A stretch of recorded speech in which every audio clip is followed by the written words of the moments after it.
Hello, future advocates. You are going to appear in the AIBE 19 examination and आपको ये examination first attempt में crack करना है क्योंकि आप अपने 3500 रुपीज़ लूज़ करना नहीं चाहते हो। तो ये वीडियो आपके लिए है। Do watch this video if you wanted to crack the examination in the first attempt. आप जान के हैरान हो जाओगे कि AIB 18 एग्जामिनेशन में only 48% of the candidate passed the examination. तो आपको क्या लग रहा है, ये ओपन बुक एग्जाम इतना डिफिकल्ट है क्या, जहां पर more than 50% of the candidate exam qualify ही नहीं कर पाए?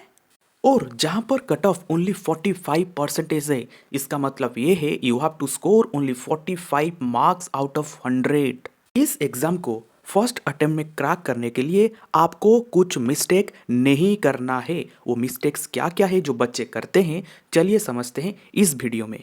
The first mistake the people do in this examination, that is they think कि ये ओपन बुक एग्जामिनेशन है और इसमें हम बुक से निकाल करके सारे क्वेश्चंस का आंसर कर सकते हैं। So don't do this sort of mistake in the examination. Don't let the open book test to fool you. सच में ये ओपन बुक टेस्ट है, इसका मतलब ये नहीं है कि आप हर क्वेश्चंस के लिए बुक से आंसर ढूंढोगे।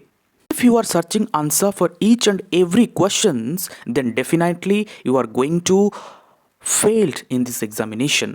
नो डाउट आप बुक साथ लेके इस एग्जामिनेशन में जा रहे हो, but only search the questions in the book जिसमें आपको लग रहा है कि आपको थोड़ा सा डाउट है। हाँ, ये सेक्शन नंबर में थोड़ा सा कंफ्यूजन से ये सेक्शन नंबर 80 होगा या 81 होगा, उस केस में आपको बुक से देखना है। लेकिन हर क्वेश्चंस के लिए आप बुक में सारे चीज़ ढूंढोगे तो डेफिनेटली आपके टाइम चला जाएगा और आप सारे क्वेश्चंस को अच्छे से नहीं कर पाओगे एग्जाम में। सो don't do this mistake in the examination.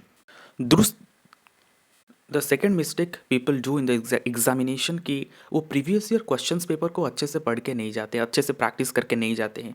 कोई भी एग्जामिनेशन आप पास करना चाहते हो, then the previous year questions paper are considered to be the Bible of that examination. कोई भी एग्जाम को समझने के लिए दो चीज़ बहुत ही ज़्यादा इंपॉर्टेंट होता है, that are the previous year questions paper and the syllabus. तो coming to the part of previous year question paper, इसमें क्या होता है कि एटलीस्ट आप 10 साल का प्रीवियस ईयर क्वेश्चन पेपर अच्छे से प्रैक्टिस करके जाओगे तो देयर आर चांसेस कि कुछ क्वेश्चंस रिपीट होंगे और at least you will have the knowledge कि एग्जाम में कौन सा टाइप का क्वेश्चंस आता है, आपको एक आइडिया या पता लग जाएगा।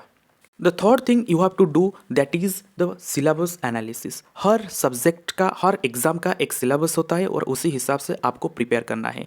If you are going through the syllabus for AIB 19 examination, तो आपको पता लगेगा कि more than 19 subjects are there in this examination. तो सारे सब्जेक्ट को आप पढ़ने के लिए बैठोगे तो definitely it will be very much difficult to clear the examination. तो आपको थोड़ा यहाँ पर स्मार्ट स्टडी करना है। क्या, कैसे करना है स्मार्ट स्टडी, चलिए समझते हैं इसके बारे में। स्मार्ट स्टडी का मतलब ये है, the beauty of AIB 19 examination is कि यहाँ पर किस सब्जेक्ट्स के कितना क्वेश्चंस आएगा वो सिलेबस में ऑलरेडी मेंशन्ड है। जैसे कॉन्स्टिट्यूशन से यू विल गेट 10 क्वेश्चंस, तो उसी हिसाब से आपको आउट ऑफ 19 सब्जेक्ट्स कुछ ऐसे सब्जेक्ट्स है जिसको आपको एग्जाम के लिए किसी भी हालत में पढ़ के जाना है और at least you should have some knowledge as a lawyer, as a law student, you should have some knowledge on this important topics. इसके बिना आपका लॉ का पढ़ाई अधूरा है। जैसे CPC हो गया, CRPC हो गया, कॉन्स्टिट्यूशन हो गया, IPC हो गया या BNS हो गया नया वाला, एविडेंस एक्ट हो गया। ये जो 5-6 सब्जेक्ट और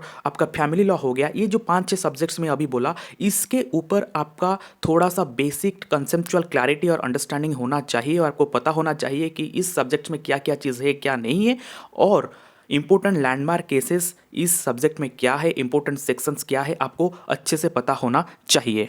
Out of 100 questions, at least you are going to get more than 50 questions from these particular 6 subjects. ये जो 5-6 सब्जेक्ट्स में बोला, उसी सब्जेक्ट से आपको मोर देन 50% क्वेश्चंस मिल जाएगा। तो इस सब्जेक्ट्स को अच्छे से पढ़ के जाना है।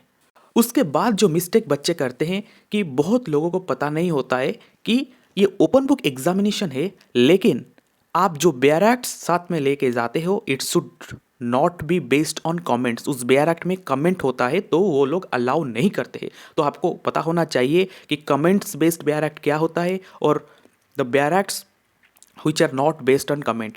जिस बेयर एक्ट में कमेंट्स होता है वो एग्जाम में अलाउड नहीं है, तो इस बारे में आपको पता होना चाहिए। So be careful while buying the bare acts और while carrying bare acts to examination. Another beauty of AIB examination is कि इस एग्जामिनेशन में कोई भी नेगेटिव मार्किंग नहीं होता है, तो ये तो अच्छी चीज़ है ना भाई। तो जो भी क्वेश्चंस आपको पूछा गया है, try to answer the questions, and even you don't know the questions तो don't let the OMR sheet blank, because आपको कभी कभी क्या होता है ना, गेस वर्क करके या एलिमिनेशन प्रोसेस से क्वेश्चंस का आंसर देना पड़ता है। उसी हिसाब से देखा जाएगा तो आप आउट ऑफ 100 क्वेश्चंस का आंसर कर सकते हो, because there is no negative marking. किसी क्वेश्चंस का आंसर गलत भी हो जाता है तो आपका यहाँ पर नेगेटिव मार्किंग नहीं होता है। और in case if you are using the elimination process और any other technique to choose a correct answer where you don't know the answer, तो वहाँ पर चांसेस बनता है कि आपका क्वेश्चन सही हो जाए तो 1 नंबर आपको मिल जाएगा। For general category the cut off mark is 45%, that is 45 out of 100। लेकिन आप हर हालत में ट्राई करो कि मिनिमम 50 to 55 मार्क्स लाने के लिए। बस 45 कट ऑफ है, बस मैं 45 मार्क लाऊंगा ऐसे मत करो। देयर आर चांसेस कभी क्वेश्चन गलत हो जाएंगे, कभी बाद में क्वेश्चंस चेंज हो सकता है, आंसर के लिए डी वैल्यू हो सकता है। तो इसी हिसाब से देखा जाए तो try to at least score 50 to 55 marks minimum to qualify this examination. And lastly and most importantly, आप कुछ नहीं पढ़े हो, बस एग्जाम के लिए फॉर्म भर दिए और चाहते हो कि इस एग्जाम क्वालिफाई करने के लिए, तो at least you must understand the index of each and every bare act. Her bare act का इंडेक्स आपको पता होना चाहिए, क्योंकि इंडेक्स बेस्ड क्वेश्चंस आप डायरेक्टली आंसर कर सकते हो, वो भी बुक देख करके। तो इसी हिसाब से आपको एटलीस्ट इंडेक्स को थोड़ा सा देख के जाना चाहिए। Thank you so much. Thank you.